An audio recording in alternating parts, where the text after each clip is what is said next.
Ever wondered why overfishing happens or why our forests are disappearing at an alarming rate?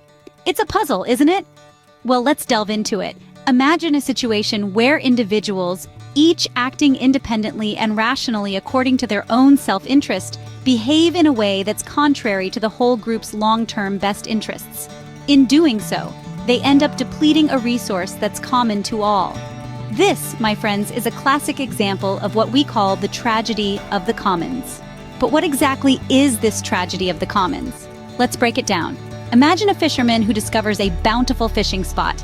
He reaps the rewards, catching fish aplenty. Good for him, right? But what happens when every fisherman in town finds out about this spot? They all rush in, nets at the ready. Before you know it, the fish population plummets. The once abundant spot is now barren. This, my friends, is the tragedy of the commons. It's not just about fishing. The same principle applies to our forests, which suffer as we each take our share of timber or our air, which becomes more polluted as each factory pumps out smoke.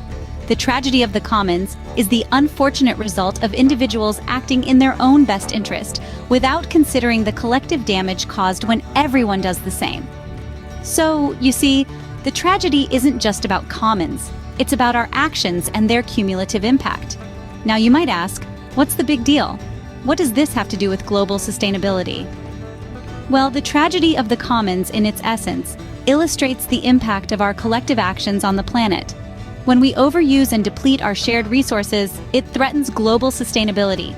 It calls for a collective responsibility, a need for sustainable practices to ensure these resources remain for future generations.